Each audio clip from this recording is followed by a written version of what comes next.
এবার চাঁদাবাজি করতে গিয়ে সেনাবাহিনীর হাতে হাতে নাতে ধরা পড়েছে এনসিপির একজন বড় নেতা।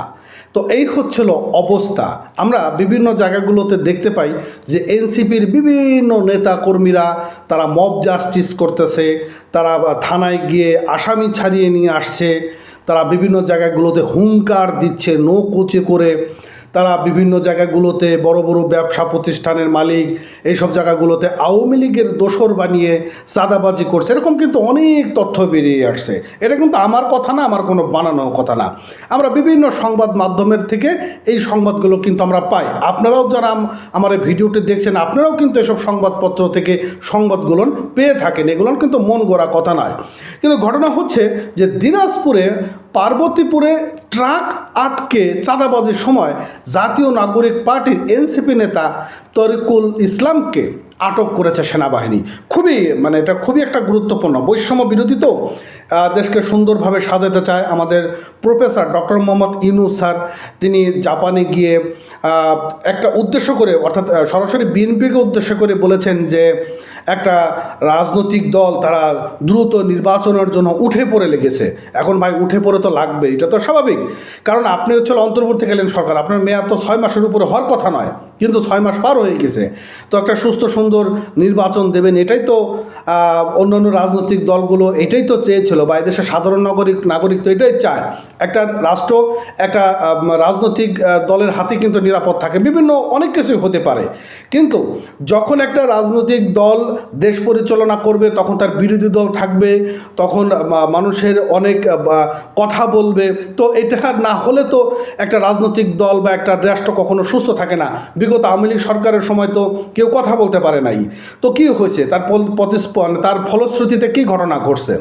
তো যাই হোক, বৃহস্পতিবার রাতে ফুলবাড়ি মিঠাপুর রোডে এমন ঘটনাটি ঘটে এবং আটক আতিকুল ইসলাম উপজেলা পশ্চিম রাজাবাস গ্রামের মৃত মাদুল সরকারের ছেলে। তিনি এনসিপি পার্বতীপুরের একজন সংগঠক। জানা গিয়েছে কিছুদিন আগে বড়পুকুরিয়া কয়লা খনির পরিত্যক্ত মালামাল অর্থাৎ স্ক্র্যাপ টেন্ডারের মাধ্যমে পায় সেনাবাহিনীর প্রতিষ্ঠান সেনা কল্যাণ সংস্থা। আর বৃহস্পতিবার সন্ধ্যার পর টেন্ডারের মালামাল নিয়ে দুটি ট্রাক গন্তব্যের উদ্দেশ্যে বড়পুকুরিয়া কয়লা খনিতে বের হয়।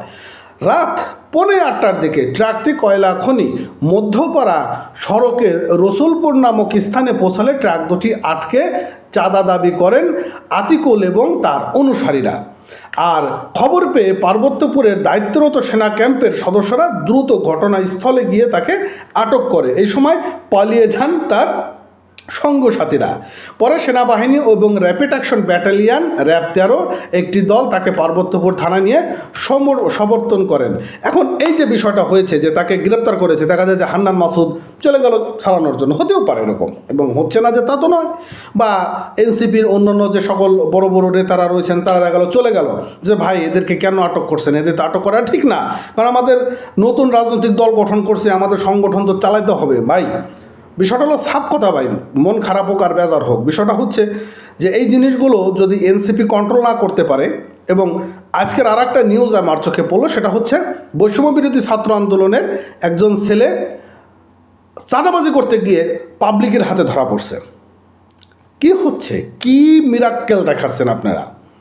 সামনে ভবিষ্যতের কথা তো চিন্তা করতে হবে আপনাদের, কারণ আপনারা তো এবারই শেষ নয়, আপনাদের সামনে রাজনীতি রয়েছে, দীর্ঘ সময় রাজনীতি করার সুযোগ রয়েছে, রাজনীতি তো করতে হবে। এমন নয় যে আপনারা এর পরে আর নাই, তা তো আর না। আপনারা যেহেতু রাষ্ট্র গঠনের দায়িত্ব নিছেন, আপনারা যেহেতু রাজনীতি করবেন, আগামী দিনে জনগণের জন্য কাজ করবেন, কিন্তু আপনাদের সংগঠনের লোকজন শুরুতেই যদি এরকম চাঁদাবাজি, টেন্ডারবাজি, অমুক তমুক নানান অপকর্মে মব জাস্টিস জড়িয়ে পড়ে, তাহলে তো আপনাদের জন্য সামনে বিপদ ছাড়া কোনো কিছু অপেক্ষা করতেছে না। তো যাই হোক, ভালো থাকেন, সুস্থ থাকেন। নতুন হলে অবশ্যই চ্যানেলটি সাবস্ক্রাইব করবেন। ধন্যবাদ।